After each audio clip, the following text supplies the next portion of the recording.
अब तक हमने सुना कि माता अंजनी के लाख समझाने और आग्रह करने के पश्चात भी मारुति चुपचाप महल से निकलकर चल पड़ते हैं ज्ञान सरोवर की यात्रा पर।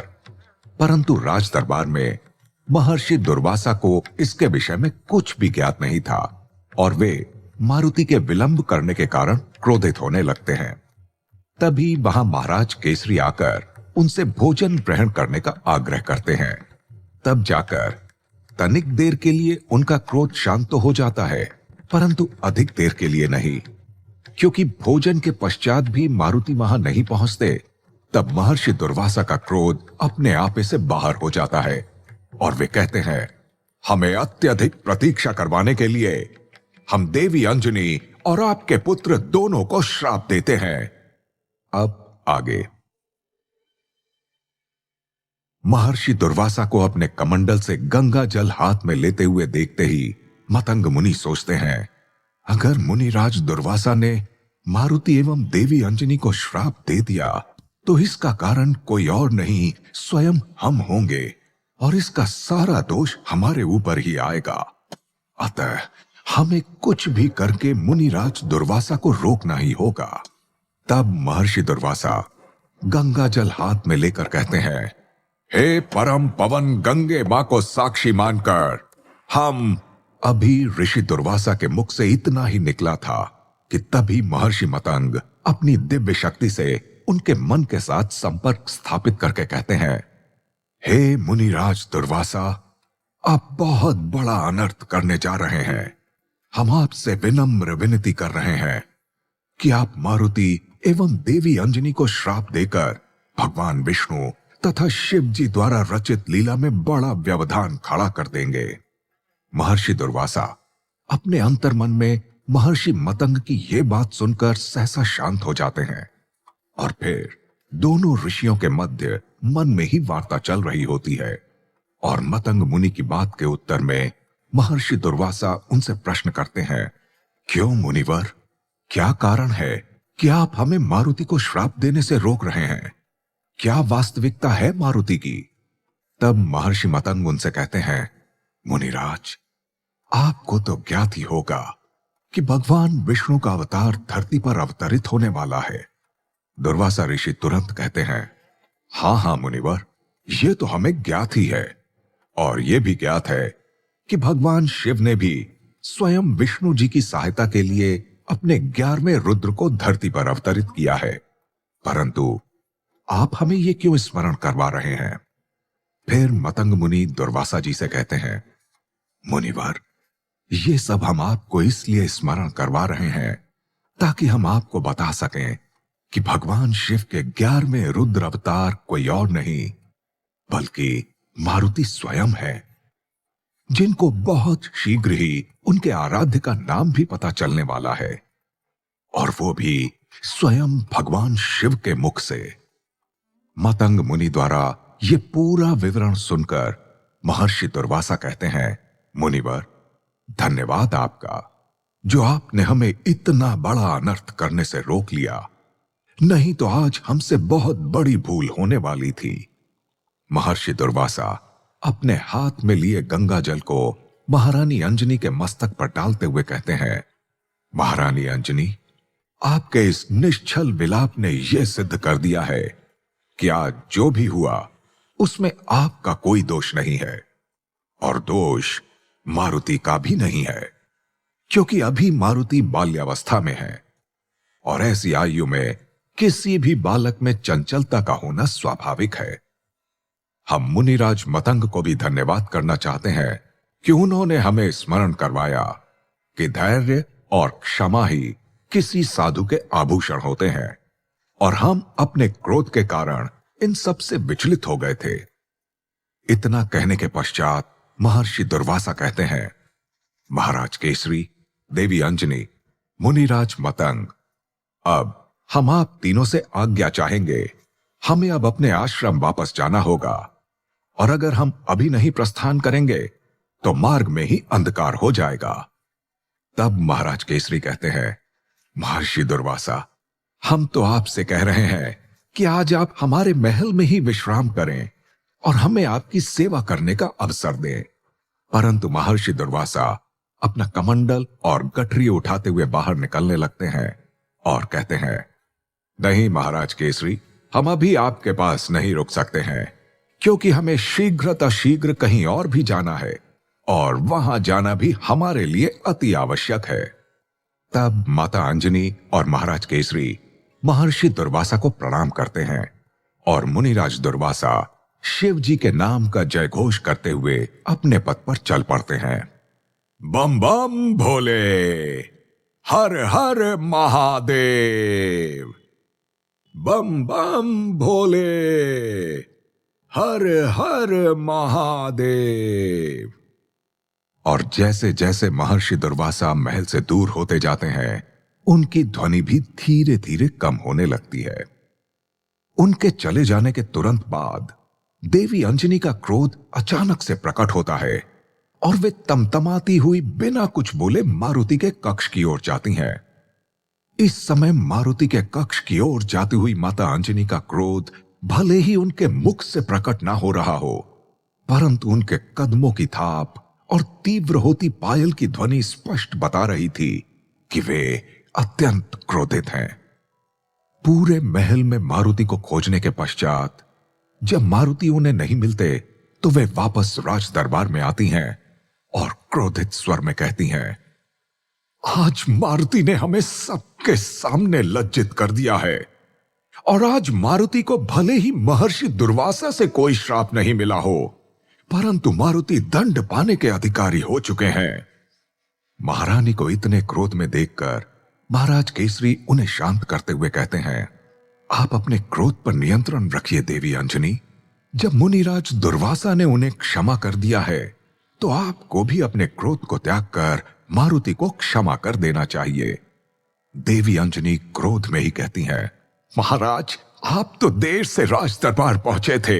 उसके पूर्व महर्षि ने जो भी कहा उससे सुनकर हमें ऐसा लगा जैसे हमने विष का घूंट पी लिया हो।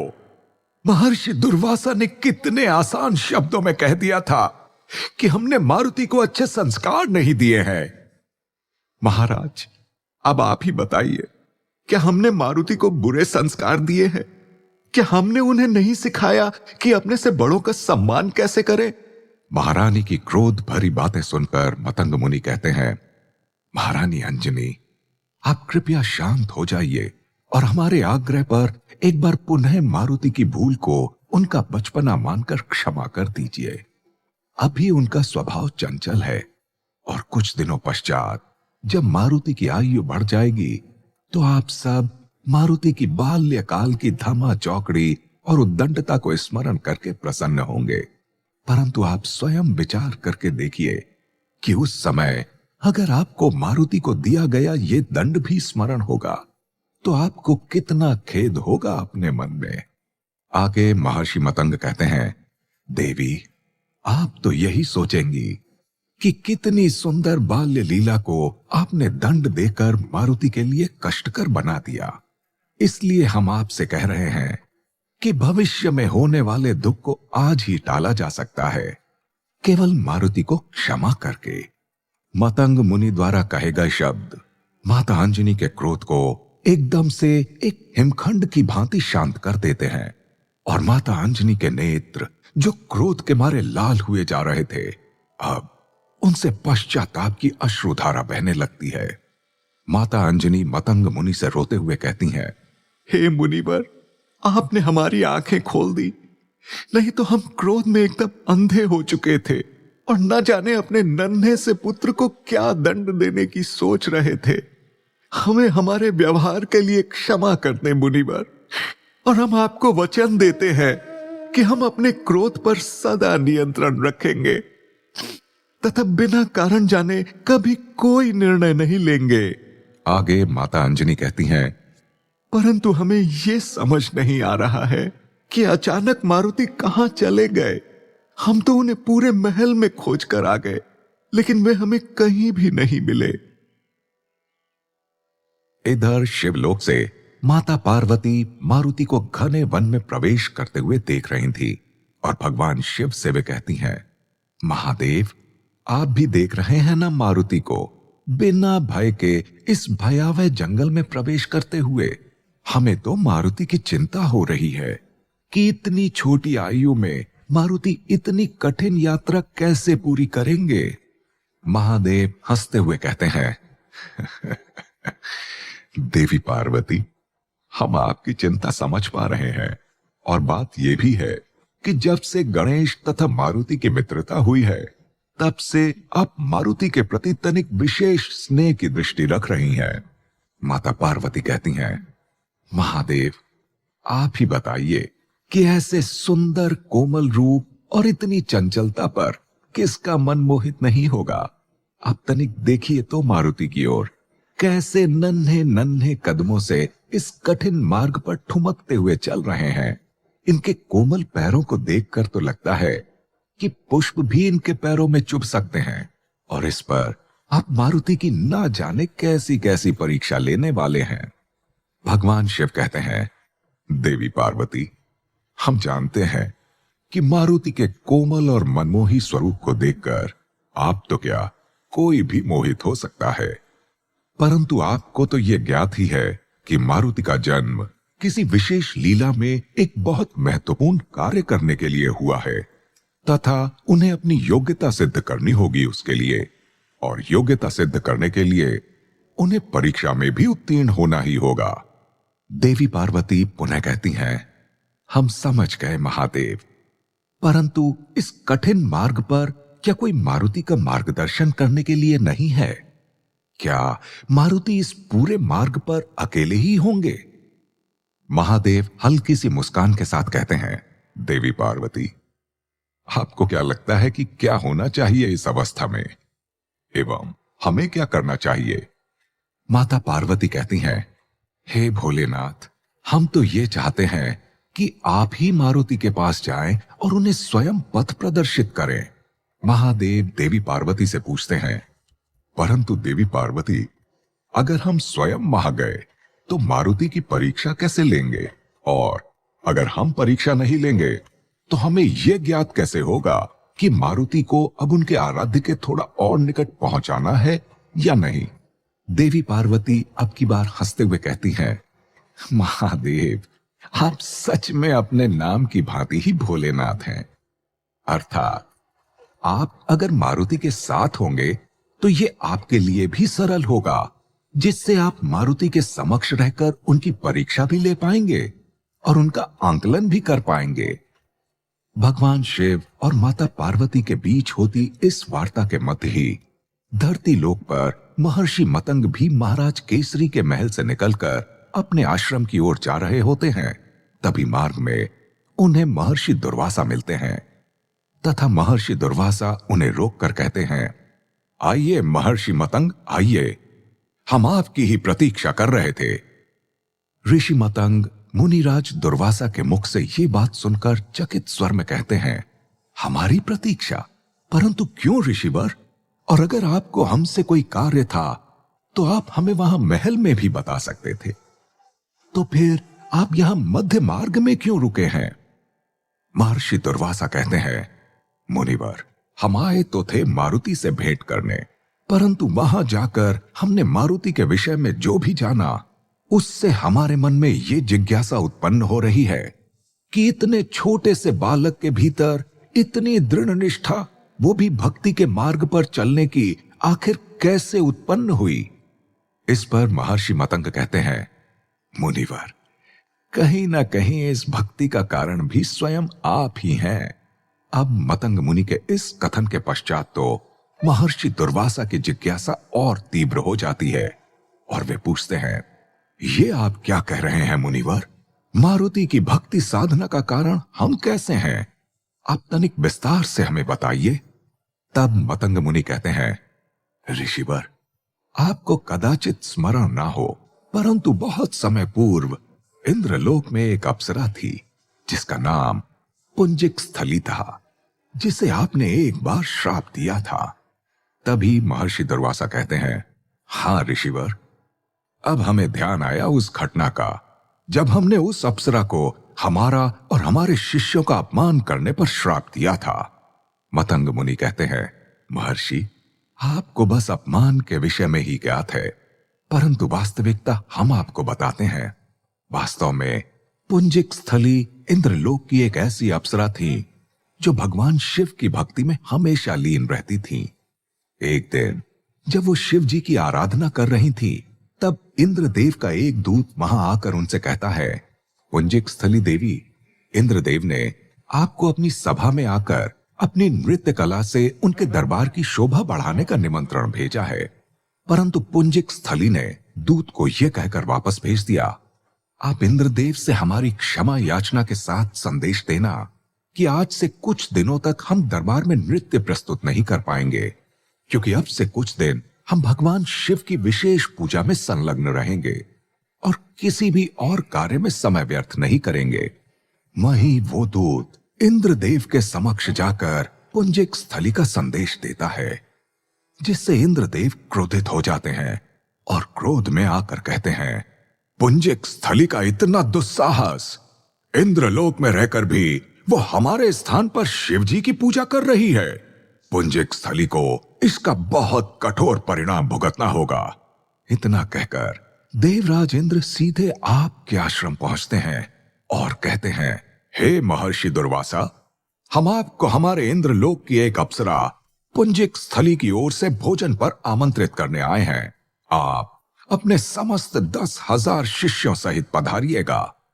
परंतु देवराज इंद्र पुंजिक स्थली को बस इतनी सूचना देते हैं कि कल उनके यहां आप अपने शिष्यों सहित भोजन करने वाले हैं, परंतु शिष्यों की संख्या वे नहीं बताते हैं। इस बात से पुंजिक स्थली बहुत प्रसन्न हो जाती हैं और आपके आगमन से पहले संपूर्ण व्यवस्था करके तैयार हो जाती हैं। परंतु प्रसन्नता और उत्साहवश पुंजिक स्थली भी पूछना भूल जाती हैं कि निमंत्रण में आपके कितने शिष्य आने वाले थे। और जब आपका आगमन होता है तो पुंजिक स्थली आपके शिष्यों की संख्या देखकर विचलित हो जाती हैं और आपके पूछने पर बताती हैं, मुनिवर, हमने तो इतने व्यक्तियों के लिए भोजन का प्रबंध ही नहीं किया है। वास्तव में हमें आपके इतने शिष्यों के आगमन की सूचना ही नहीं थी। इस पर तो महर्षि आपका क्रोध सभी सीमाओं को पार कर गया और आपने पुंजिक स्थली से कहा, अरे दुष्ट नारी, जब तुझे आदर सत्कार की विधि ही ज्ञात नहीं है तो भोजन पर आमंत्रित करके क्या ऋषि मुनियों का अपमान करने के लिए उन्हें बुलाया है? तेरे इस अपमान के लिए हम तुझे ऐसा श्राप देंगे कि तू अपने अप्सरा होने का अभिमान भूल जाएगी। महर्षि मतंग कहते हैं, मुनिराज दुर्वासा, श्राप की बात कहने के उपरांत आपने अपने कमंडल से गंगा जल निकाला और अपने हाथ में लेकर कहा, हे पुंजिक स्थली, हमारे और हमारे समस्त शिष्यों के अपमान के बदले हम तुझे श्राप देते हैं कि तू अपने अगले जन्म में धरती लोक पर एक वानरी के रूप में जन्म लेगी और अपना सारा जीवन एक वानर कुल में व्यतीत करेगी। इतना कहने के पश्चात आपने वो जल अभिमंत्रित करके पुंजिक स्थली के ऊपर छिड़क दिया था। महर्षि मतंग से ये सारी कथा विस्तार से सुनने के उपरांत महर्षि दुर्वासा कहते हैं, ऋषिवर, ये सारी कथा तो हमें भी स्मरण है, परंतु उस घटना का मारुति के जीवन और भक्ति से क्या संबंध है? महर्षि मतंग कहते हैं, महामुनि दुर्वासा, क्या आपको स्मरण है आपके उस श्राप देने के पश्चात जब पुंजिक स्थली ने आपसे क्षमा याचना की थी, तब आपने क्या कहा था? महर्षि दुर्वासा कहते हैं, जी मुनिवर, अवश्य स्मरण है हमें कि जब हमने पुंजिक स्थली को वानरी होने का वो श्राप दिया था तो वो अत्यंत शोक से विलाप करने लगी थी और हमसे क्षमा याचना करने लगी। उसकी करुणा भरी बातें सुनकर हमें लगा कि अवश्य पुंजिक स्थली से कोई भूल हो गई है और उससे अनजाने में यह अपराध हुआ है। यही विचार करके हमने उससे कहा, हे पुत्री, तुम्हारा इतना करुणापूर्ण विलाप सुनकर लग रहा है कि तुमसे अवश्य अज्ञानतावश अपराध हुआ है, परंतु यह भी सत्य है कि अपना दिया गया श्राप हम वापस नहीं ले सकते हैं। देवी पुंजिक स्थली, आपको हम इतना आश्वासन देते हैं कि आप वानर कुल में ऐसे पुत्र को जन्म देंगी जो पवन के समान सर्वव्यापी, वज्र के समान बलशाली तथा रुद्र की भांति चिरायु होगा और भक्ति के मार्ग में एक नया कीर्तिमान स्थापित करेगा। दुर्वासा ऋषि के मुख से ये बात सुनने के पश्चात मतंग मुनि कहते हैं, तो मुनिराज, आपके इसी श्राप और इसके निवारण का फल है कि वानर राज विरज और उनकी पत्नी के घर पुंजिक स्थली का जन्म हुआ, जिन्हें हम आज देवी अंजनी के नाम से जानते हैं, और उन्हीं के पुत्र हुए मारुति। इस बात को सुनकर ऋषि दुर्वासा कहते हैं, धन्य हो प्रभु की लीला और धन्य हो भगवान भोलेनाथ की, जिन्होंने अनजाने में ही हमें इस लीला में इतना बड़ा योगदान देने का अवसर प्रदान किया। अलख निरंजन, अलख निरंजन। महर्षि दुर्वासा अलख निरंजन जाप करते हुए अपने मार्ग पर चल पड़ते हैं और मतंग मुनि भी शिव जी का ध्यान करते हुए अपने आश्रम की ओर चल पड़ते हैं। अचानक वट वृक्ष के नीचे बैठे तुलसीदास जी हनुमान जी के चरण में गिरकर जयघोष करने लगते हैं, जय हो बजरंग बली की जय हो। हनुमान जी उन्हें उठाते हुए कहते हैं, उठिए कविराज तुलसीदास जी, उठिए और हमें आपके अंदर अचानक से उपजे इस उत्साह का कारण बताइए। तुलसीदास जी कहते हैं, हनुमान जी, हमें तो आपकी कथा का एक एक अंश उत्साहित कर देता है, परंतु माता अंजनी के पूर्व जन्म और आपके जन्म का संबंध जानकर तो कोई भी उत्साहित हो जाएगा। कितनी सरलता से विधाता ने वर्षों पहले ही संभावित भविष्य में होने वाली घटनाओं के निवारण के लिए योजना बनाकर सारी लीला रची, और आज हमारे समक्ष भगवान का रचा कितना सुंदर दृश्य है कि भगवान शिव की इतनी बड़ी भक्त को श्राप मिला और आगे जाकर वो श्राप किसी भी बड़ी तपस्या के पश्चात प्राप्त हुए वरदान से भी बड़ा सिद्ध हुआ, और देवी पुंजिक स्थली उस श्राप के बाद ही इतनी भाग्यशाली हुई कि उनकी कोख से स्वयं भगवान शिव के 11वें रुद्र अवतार मारुति अर्थात स्वयं आपने जन्म लिया। हनुमान जी बड़े विनम्र स्वर में उत्तर देते हैं, कविराज, आपका उत्साहित और चकित होना तो स्वाभाविक है, क्योंकि जिस भगवान ने इस संसार को रचा है उन्हीं ने ये समस्त लीलाएं भी रची हैं। इसलिए जितना अद्भुत ये संसार है उतनी ही अद्भुत प्रभु की लीलाएं भी हैं। तुलसीदास जी कहते हैं, परंतु महाबली हनुमान जी, हम आपसे यह भी पूछना चाहते हैं कि आप इतनी छोटी आयु में इतने घनघोर वन में अकेले गए थे, तो क्या आपको किसी भूत प्रेत का भय नहीं हुआ? हनुमान जी हंसते हुए कहते हैं, कविराज, आपने स्वयं ही तो लिखा है हनुमान चालीसा में कि भूत पिशाच निकट नहीं आवे, महावीर जब नाम सुनावे। और ऐसा इसलिए भी है क्योंकि हम भगवान शिव के रुद्र अवतार हैं और सारे भूत प्रेत पिशाच शिव जी के गढ़ में सम्मिलित हैं, तो भूत पिशाच हमें कैसे क्षति पहुंचा सकते हैं? तुलसीदास जी कहते हैं, धन्यवाद हनुमान जी, हमारी लिखी इस बात के पीछे का रहस्य हमें बताने के लिए। अब आगे की कथा में क्या हुआ था महाबली? कैसे पहुंचे थे आप सरोवर तक, और कैसा दृश्य था जब आपको प्रभु श्री राम का नाम पहली बार ज्ञात हुआ था? हनुमान जी तुलसीदास जी के प्रश्नों का उत्तर देते हुए कहते हैं, कविराज, हम तो आज भी नहीं समझ पाते कि उस मनोरम दृश्य को शब्दों में कैसे पिरोना है। आहा, कितना मनोरम था वो दृश्य। हमारे मन में कितने सारे सुर एक साथ बज रहे थे जब महादेव ने स्वयं हमें वो दिव्य नाम बताया था। आइए कविराज तुलसीदास, हम आपको भी वो दृश्य तथा उस दृश्य से जुड़ी यात्रा पर ले चलते हैं। इतना कहकर महाबली हनुमान पुनः अपना आसन जमाकर अपने नेत्र बंद कर लेते हैं और जय श्री राम के जाप के साथ तुलसीदास जी को कथा सुनाना प्रारंभ करते हैं। शिवलोक से महादेव और देवी पार्वती मारुति को वन में अकेले जाते देख रहे हैं और माता पार्वती बार बार महादेव से आग्रह कर रही हैं कि मारुति की सहायता के लिए आपको वहां जाना चाहिए। तभी महादेव कहते हैं, देवी पार्वती, आपने अपनी ममता से हमें विवश कर दिया है, अतः अब तो हमें जाना ही होगा मारुति के पास। परंतु देवी पार्वती, हम आपको इतना अवश्य बता देते हैं कि हमारे मारुति के साथ होने से केवल उन्हें अकेला अनुभव नहीं होगा, परंतु उन्हें अपनी सारी परीक्षाएं स्वयं ही पार करनी होंगी। माता पार्वती कहती हैं, महादेव, हमें पूर्ण विश्वास है कि आपकी उपस्थिति मात्र से ही उस वातावरण से सारी बुरी शक्तियां तथा कठिनाई दूर हो जाएंगी। और जहां तक रही परीक्षा की बात, तो मारुति कोई भी परीक्षा बड़ी सरलता से पार कर लेंगे।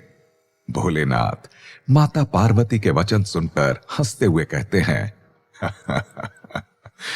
देवी पार्वती, आपको तो मारुति पर कुछ अधिक ही विश्वास हो गया है, और इसी विश्वास में आप कदाचित ये भूल रही हैं, मारुति केवल एक छोटे बालक हैं और उनके लिए भले ही बल और बुद्धि की परीक्षा पार करना कम कठिन हो, परंतु जब मारुति को इच्छा शक्ति और नियंत्रण की परीक्षा देनी होगी तो उनकी आयु और चंचलता उनकी बाधा बन सकती है। माता पार्वती कहती हैं, महादेव, आप जिसकी चंचलता को उसके मार्ग की बाधा समझ रहे हैं, उसी चंचल बालक ने अपने घर से निकलने के पश्चात फलों की पोटली पास होते हुए भी अभी तक कुछ नहीं खाया है, ताकि वे उपवास की अवस्था में ही अपने आराध्य से मिलें और उन्हें अपने साथ लाए फल अर्पित कर सकें। माता पार्वती की बात सुनकर महादेव के पास उत्तर देने के लिए कुछ नहीं होता और वे नंदी तथा भृंगी दोनों को अपने पास बुलाकर कहते हैं, नंदी और भृंगी, आप दोनों मारुति की पहली परीक्षा में हमारी सहायता करेंगे। नंदी और भृंगी दोनों ये बात सुनकर बड़े प्रसन्न होते हैं और कहते हैं, आपका बहुत धन्यवाद प्रभु, जो आपने हमें भी इस दिव्य लीला का पात्र बनने का अवसर दिया। परंतु हमें करना क्या है? तब महादेव कहते हैं, आप दोनों हमारी बात ध्यान से सुनिए। हम सबसे पहले मारुति की बुद्धि की परीक्षा लेने वाले हैं, इसलिए आप दोनों को मारुति के लिए वन में ही कोई जाल बिछाकर उन्हें कोई ना कोई लालच देकर उस जाल में फंसाने की चेष्टा करनी होगी। नंदी पूछते हैं, परंतु महादेव, हमारे ऐसा करने से क्या लाभ होगा?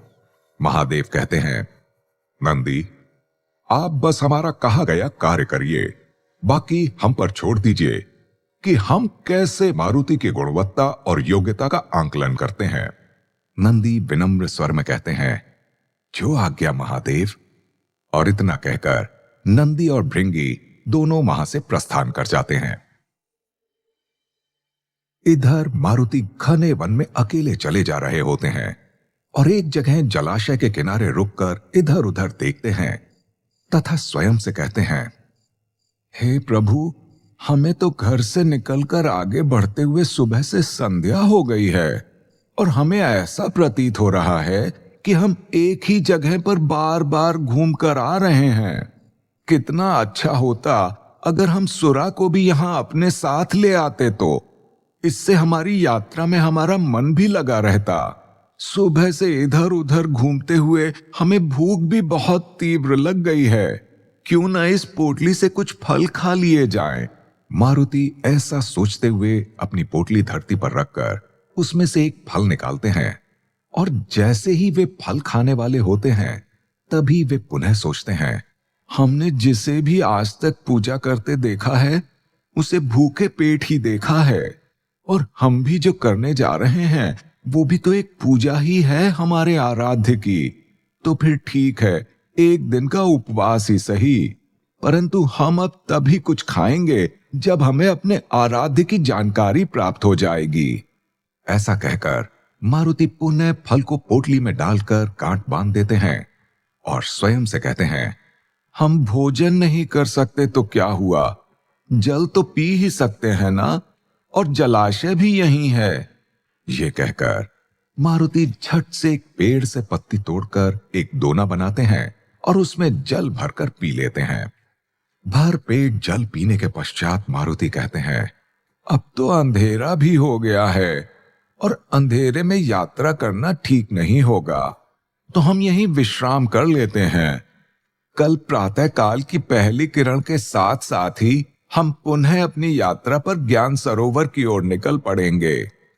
अब मारुति अपने सोने के लिए जलाशय के निकट ही एक स्थान पर थोड़ी लकड़ियां चुनकर साफ करके वहीं पत्तियां बिछाकर सोने का प्रयत्न करते हैं। परंतु जिस मारुति को महल के मखमली बिछौने पर सोने की आदत हो, उसे कहां नींद आने वाली थी जंगल की कठोर धरती पर बिना तकिए के। सो मारुति रात भर ऐसे ही आकाश में टिमटिमाते तारों को देखते जा रहे होते हैं। तभी उनकी दृष्टि अचानक से ध्रुव तारे पर पड़ती है, तो मारुति उत्साहित होकर कहते हैं, हे भक्तराज ध्रुव, आप भी यहीं हैं। आपको पता है, हम भी आपसे प्रेरणा लेकर अपने आराध्य को पाने के लिए ज्ञान सरोवर की यात्रा पर निकले हैं, और देखिएगा, हम भी आपकी तरह ही अपने आराध्य को अवश्य प्राप्त कर लेंगे। मारुति की बात सुनकर माता पार्वती कहती हैं, देख रहे हैं महादेव, भगवान विष्णु के दो ही सबसे नन्हे भक्त हुए आज तक, और वे दोनों आपस में बातें कर रहे हैं। महादेव भी ये दृश्य देखकर कहते हैं, हां देवी पार्वती, हमारे लिए यह दृश्य बड़ा मनोरम है, और हम देखकर आनंदित भी हो रहे हैं कि कितनी सरलता है मारुति की भक्ति में, जो वे आकाश में स्थित भक्तराज ध्रुव से भी बातें कर रहे हैं। देवी पार्वती, जितनी सरलता से मारुति ने भक्ति को समझा है और पूर्व काल में ध्रुव ने समझकर भगवान विष्णु के दर्शन प्राप्त किए थे, उतनी सरलता अपनी भक्ति में लाने के लिए ऋषि मुनियों को भी युगों युगों तक तपस्या करनी पड़ती है, तब भी वे सफल नहीं होते।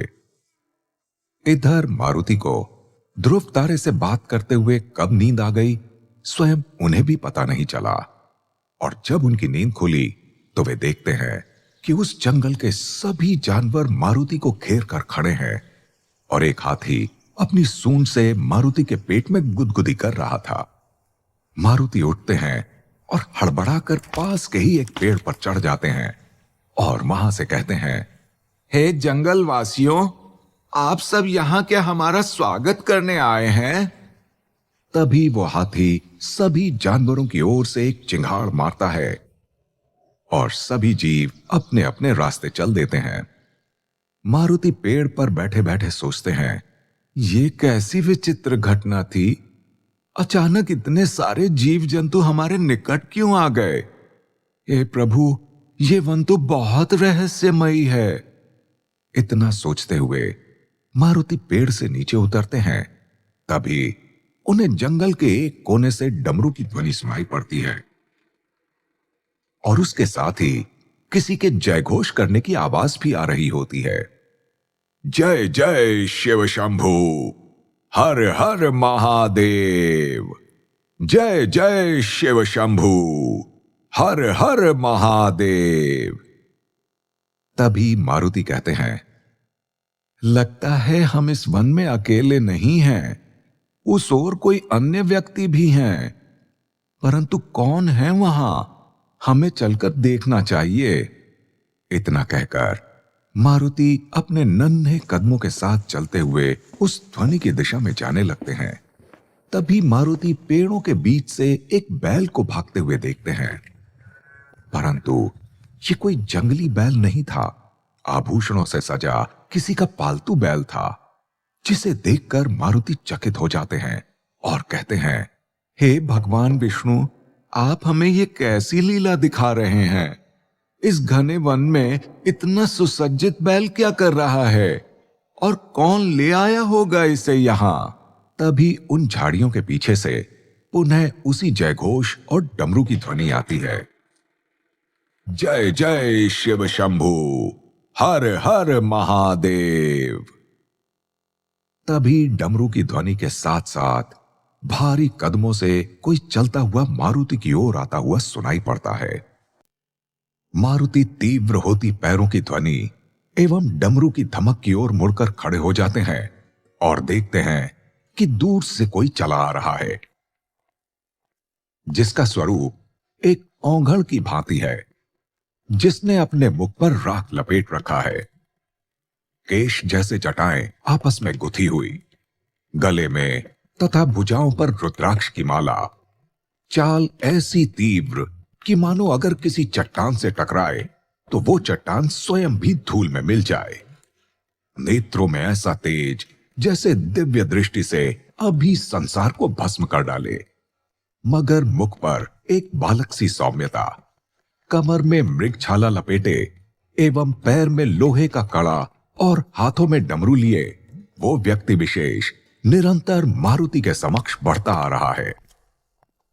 वो व्यक्ति जो भी था सीधे मारुति के निकट आकर खड़े हो जाते हैं एवं तीव्र स्वर में डमरू बजाकर कहते हैं, बम बम भोले, जय जय शिव शंभू।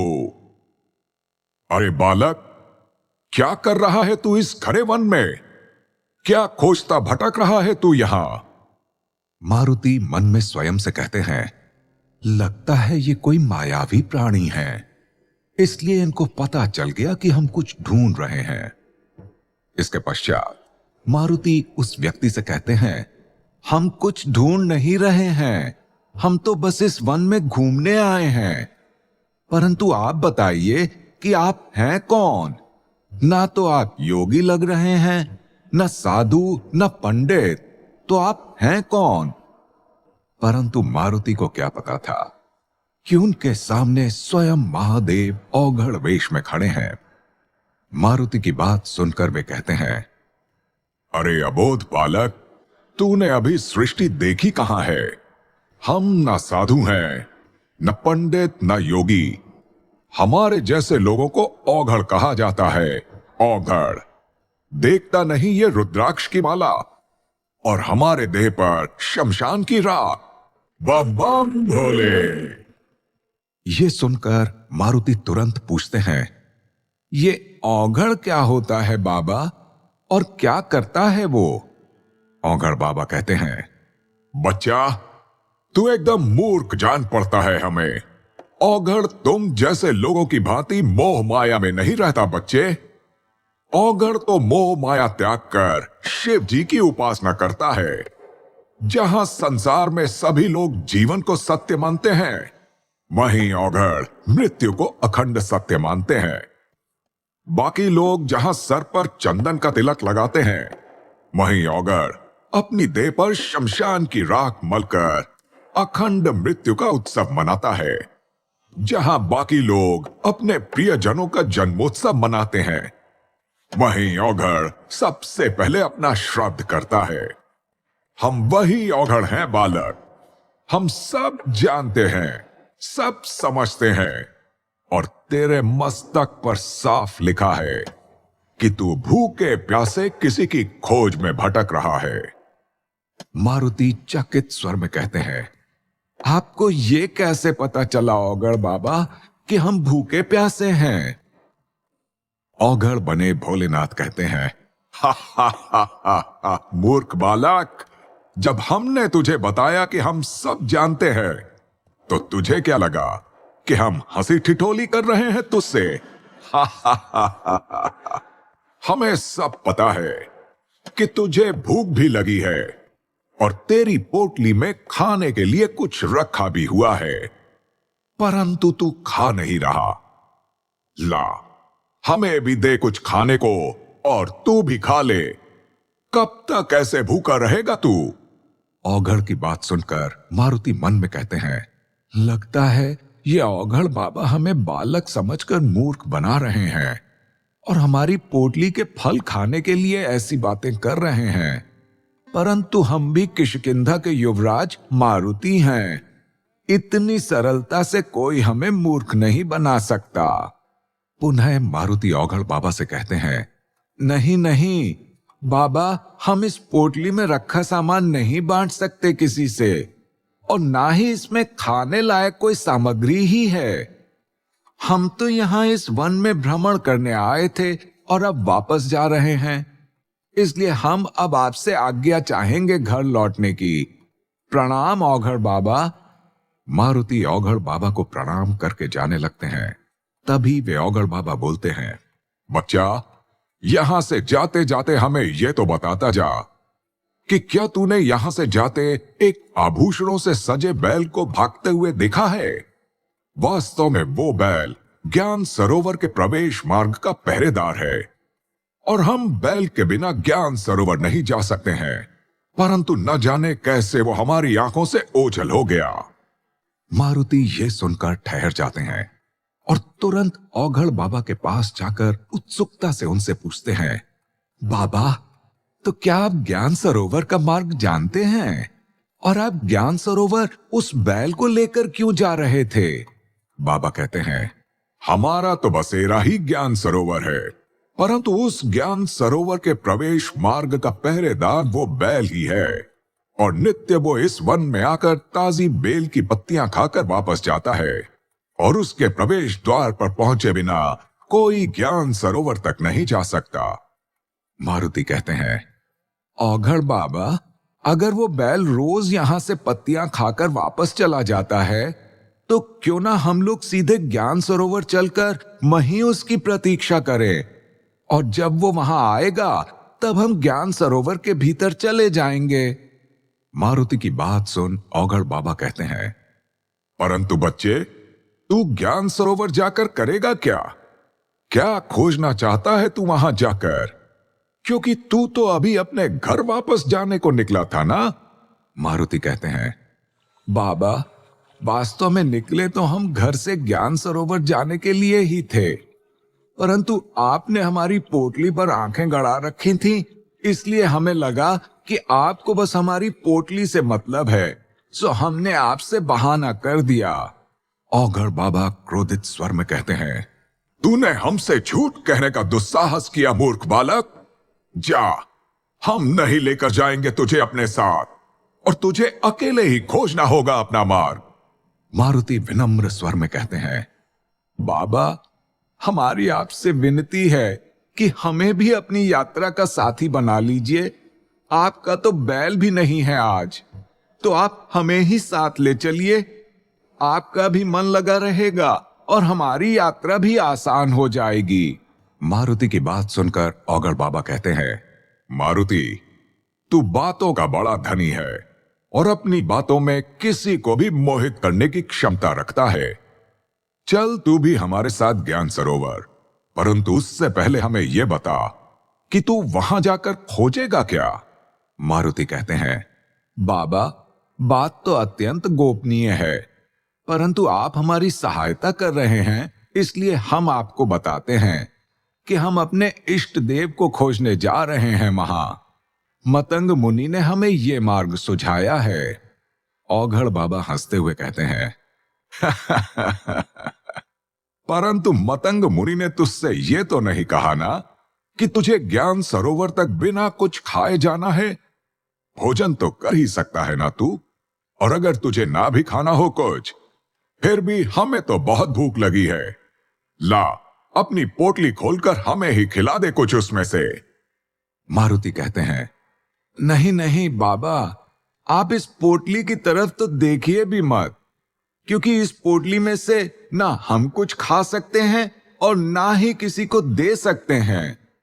सबसे पहले हम अपने आराध्य से मिलेंगे, उसके पश्चात हम उनको भोग लगाएंगे, तभी कुछ ग्रहण करेंगे। औघड़ बाबा वहीं एक शिला पर हट करके बैठ जाते हैं और कहते हैं, तो फिर ठीक है बालक, हम भी यहां से तब तक नहीं हिलेंगे जब तक हमें कुछ खाने को नहीं मिल जाता। मारुति उनकी ओर देखते हैं और हाथ जोड़कर कहते हैं, बाबा, आप रुष्ट मत होइए। हमने इस वन में बहुत सारे फलों से लदे पेड़ देखे हैं। हम अभी तुरंत आपके लिए मीठे फल लेकर आते हैं। आप यहीं हमारी प्रतीक्षा करिए। औघड़ बाबा को वहीं बैठने को कहकर मारुति चल पड़ते हैं उनके लिए भोजन का प्रबंध करने। तथा कुछ दूर जाने पर उन्हें अमरूद के 2 वृक्ष दिखाई पड़ते हैं, जिस पर अनगिनत फल लदे होते हैं। उन फलों से लदे वृक्षों को देखकर मारुति कहते हैं, हो गया बाबा के लिए भोजन का प्रबंध, बच गए हमारी पोटली के फल। परंतु जैसे ही मारुति उन पेड़ों के निकट जाते हैं, वैसे ही वहां दो हट्टे कट्टे पहलवान प्रकट हो जाते हैं और कहते हैं, कहां चले नन्हे बालक? लगता है अमरूद देखकर लालच आ रहा है तुम्हें, परंतु ये अमरूद लेने के पहले तुमको हमारी आज्ञा लेनी होगी। मारुति तपाक से बोलते हैं, इतने विशाल वन में कि किसी भी पेड़ से फल तोड़ने के लिए हमें आप दोनों से अनुमति लेनी होगी, और उससे पहले तो आप हमें अपना परिचय दीजिए कि कौन हैं आप दोनों। दोनों पहलवान हंसते हुए भारी स्वर में कहते हैं, नहीं नहीं बच्चे, तुझे किसी और पेड़ से फल तोड़ने के लिए किसी से अनुमति नहीं लेनी होगी, परंतु ये दो पेड़ हमारी निगरानी में हैं और हम इस पेड़ के पहरेदार हैं, और हमारा नाम है भोले और इसका नाम है भंडारी, और हम पर टिकी है इन फलों की पहरेदारी। मारुति कहते हैं, हां तो भोले एवं भंडारी, आप दोनों से कैसे अनुमति मिलेगी इस जगह से फल तोड़ने की? क्या करना होगा हमें? भोले और भंडारी दोनों एक स्वर में कहते हैं, देखो बच्चे, इस वृक्ष से फल तोड़ने के लिए तुम्हें आज तो अनुमति नहीं मिल पाएगी, क्योंकि आज इन दोनों पेड़ों से जितने फल तोड़े जाने थे वो तो हम दोनों भाई तोड़कर खा चुके हैं। अब तुम कल आना और अपनी इच्छा अनुसार फल तोड़कर ले जाना। मारुति उनकी बात सुनकर कहते हैं, लगता है कि आपके मोटे शरीर के साथ साथ आपकी बुद्धि भी मोटी हो गई है भोले भंडारी।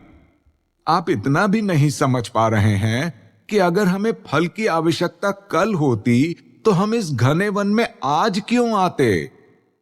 अब तो इतना सुनकर दोनों पहरेदार क्रोध से आग बबूला हो गए और ऊंचे स्वर में कहते हैं, अरे ओ मूर्ख बालक, लगता है तुझे किसी ने बड़ों से बात करने का ढंग नहीं सिखाया, इसलिए तू इतनी उद्दंडता से बात कर रहा है। चल भाग जा यहां से और कभी वापस मत आना इन वृक्षों से फल तोड़ने के लिए।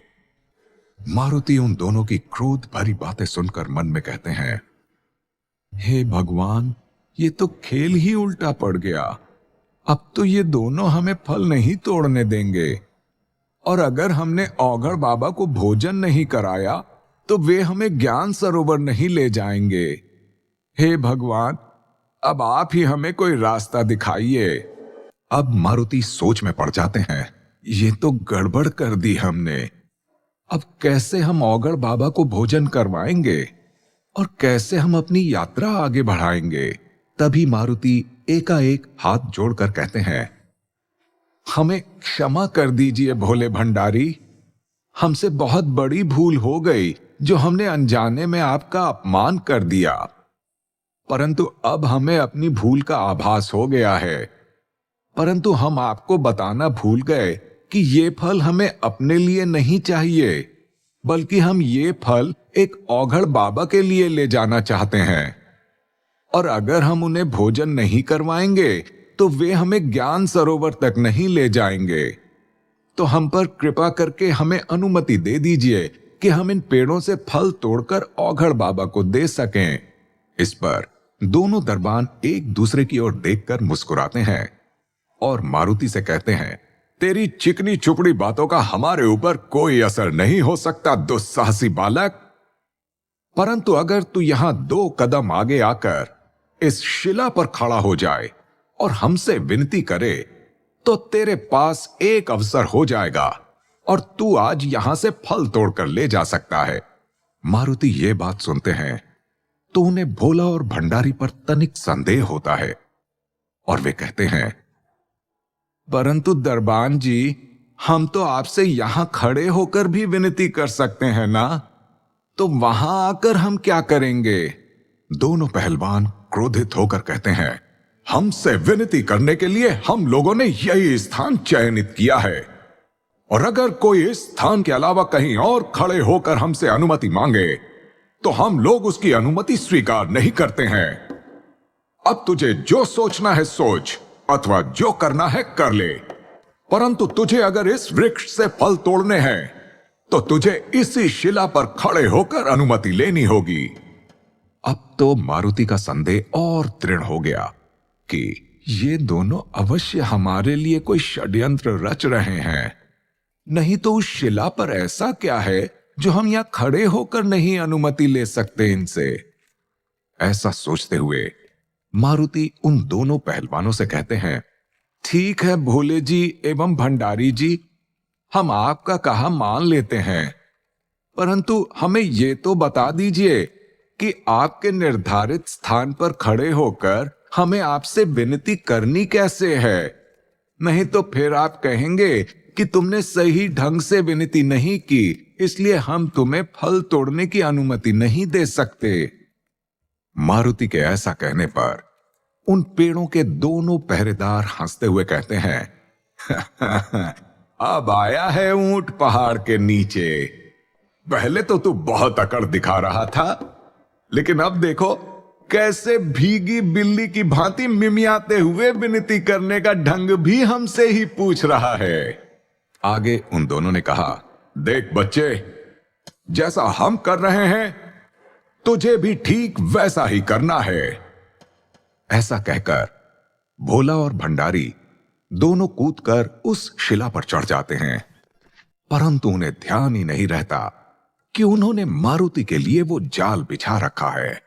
उस शिला पर पैर रखते ही वहां बिछा जाल ऊपर उठ जाता है और आसपास गिरी पत्तियों समेत भोला भंडारी दोनों पेड़ के तने से लटक जाते हैं। वहीं तने से लटके दोनों पहरेदार अब मारुति से गुहार करने लगते हैं, अरे दुष्ट बालक, ये क्या किया तूने? हमारे बिछाए जाल में हमें ही उलझा दिया। चल शीघ्र हमें यहां से बाहर निकाल और जाने दे हमें। मारुति हंसते हुए कहते हैं, क्यों भोला और भंडारी, हमने कहा था ना कि तुम्हारे शरीर की भांति तुम्हारी बुद्धि भी मोटी हो गई है। हमने तो तभी भांप लिया था कि कुछ तो गड़बड़ है यहां, नहीं तो इतने बड़े वन में केवल इन्हीं दो वृक्षों के पास दरबान क्यों हैं? अब आप दोनों यहां झूले का आनंद लीजिए और हम चलते हैं स्वादिष्ट फल तोड़ने। इतना कहकर मारुति झटपट पेड़ पर चढ़कर अमरूद तोड़ने लगते हैं और बीच बीच में एक आध अमरूद झूलते हुए भोला और भंडारी के सर पर दे मारते हैं, जिससे उन दोनों की चीख निकलती रहती है। अरे ओ दुष्ट बालक, अब तो तूने हमें यहां लटका ही दिया है, तो चुपचाप फल तोड़कर जाता क्यों नहीं यहां से? क्यों हमें कष्ट दे रहा है? मारुति स्वयं की उद्दंडता पर हंस रहे होते हैं और साथ साथ फल भी तोड़ रहे होते हैं।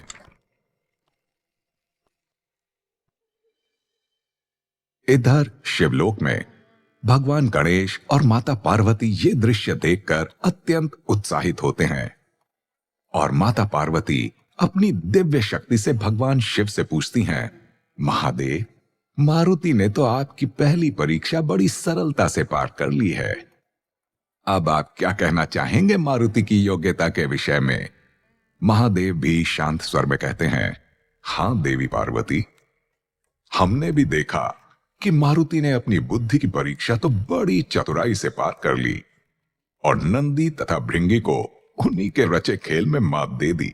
अब देखिए कैसे पेड़ से लटके फल की भांति झूल रहे हैं दोनों। इस पर नंदी भी अपनी दिव्य शक्ति से भगवान शिव से कहते हैं, हे महादेव, परीक्षा पूर्ण हो गई हो तो हमें भी इस संकट से बाहर निकालिए और इस मारुति नाम की आंधी को हमसे दूर कर दीजिए। देखिए आपके दोनों सेवकों की क्या दशा हो गई है। भगवान शिव से पार्वती माता भी कहती हैं, महादेव, ये तो नंदी और भृंगी के ऊपर अन्याय है कि परीक्षा आपके और मारुति के बीच होनी थी और कष्ट हो रहा है बेचारे आपके दोनों सेवकों को। आप कुछ भी करके इन दोनों को इस संकट से दूर करें। महादेव कहते हैं, देवी पार्वती, अभी कुछ समय की ही बात है। मारुति फल तोड़ के चले आए, फिर नंदी और भृंगी भी स्वयमेव बाधा से मुक्त हो जाएंगे। वहीं इतने में मारुति पेड़ से उतर आते हैं और दोनों दरबानों से कहते हैं, चलिए भोला और भंडारी महाशय, हमारा तो काम हो गया।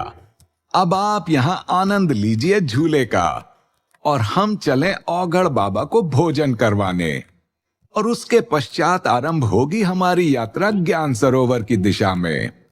मारुति उन दोनों को वहीं पेड़ से झूलता हुआ छोड़कर वहां से चले जाते हैं और औघड़ बाबा के पास आकर उनसे कहते हैं, बाबा ये लीजिए स्वादिष्ट फल और जल्दी से हमें ले चलिए ज्ञान सरोवर की यात्रा पर।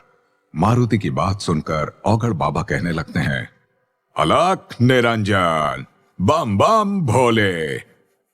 बच्चा, तू बड़ा आतुर लग रहा है, तनिक भी संतोष नहीं है तेरे मन में।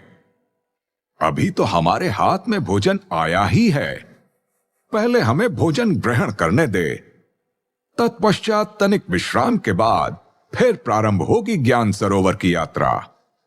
मारुति मन ही मन सोचते हैं, इन औघड़ बाबा पर आश्रित होकर कहीं हमसे कोई त्रुटि तो नहीं हो गई। अब पता नहीं इनको सच में कोई मार्ग ज्ञात भी है ज्ञान सरोवर का, अथवा हमें मूर्ख बनाकर केवल अपने भोजन का प्रबंध करवा लिया है इन्होंने। तभी फल खा रहे महादेव भारी स्वर में कहते हैं, तू एकदम गलत सोच रहा है बच्चा, हमने तुझे मूर्ख नहीं बनाया। तुझे अगर ज्ञान सरोवर का मार्ग कोई बता सकता है तो वो केवल हम ही हैं। हा हा हा हा हा हा। तो बोल हर हर बम बम। चल अब जाकर हमारे लिए भी वैसे ही पत्ते के दोने में जल लेकर आ जैसे कल तूने पिया था। अब तो मारुति के मन में तनिक भी संदेह नहीं रहा कि औघड़ बाबा के पास कोई दिव्य शक्ति है, परंतु फिर भी वे अपना मन शांत करने के लिए उनसे पूछते हैं, बाबा हमने तो कुछ भी नहीं कहा आपसे, फिर आप ये सब क्या बोल रहे हैं और आप किस दोने की बात कर रहे हैं? औघड़ बाबा हंसते हुए कहते हैं,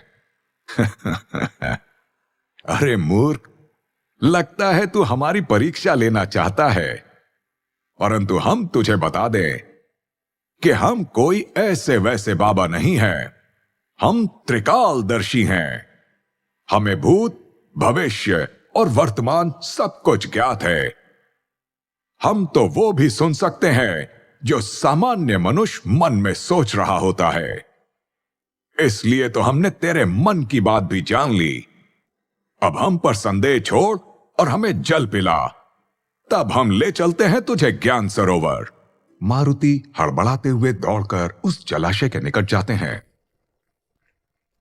तुरंत एक पेड़ से पत्ती तोड़कर उसमें जल भरते हैं और भागते हुए बाबा को जल लाकर देते हुए बोलते हैं, ये लीजिए बाबा जल, और हमें आप पर संदेह करने के लिए क्षमा कर दीजिए। अब हमें पूर्ण विश्वास हो गया है कि आप परम ज्ञानी और त्रिकालदर्शी हैं। औघड़ बाबा के वेश में महादेव शिव शंकर मारुति की बाल लीला देखकर मन ही मन मोहित हो रहे होते हैं, और वहीं देवी पार्वती महादेव से दिव्य संपर्क स्थापित करके कह रही हैं, महादेव कितना चंचल परंतु मीठा स्वभाव है मारुति का। कैसे शब्दों के ताने बाने से सबको मोहित करने की कला में महारत प्राप्त है इस नन्ही सी आयु में इन्हें। संसार में भला कौन होगा जो इनकी इस मोहिनी ध्वनि के वश में ना हो जाए और इनके कोमल शरीर पर मोहित ना हो। देवी पार्वती के वचन सुनकर महादेव भी उन्हें उत्तर देते हैं, देवी मोहित तो हम भी हो गए हैं मारुति का स्वभाव तथा उनकी लीला देखकर, परंतु सत्य यह भी है कि इन कोमल कदमों के लिए यह यात्रा धीरे धीरे और दुर्गम होती जाएगी। देवी पार्वती, जैसे जैसे मारुति की यात्रा आगे बढ़ेगी वैसे वैसे मारुति के लिए परीक्षा और भी कठिन हो जाएंगी, क्योंकि अभी आगे तो उनके शारीरिक बल और इच्छा शक्ति की परीक्षा होनी बाकी है।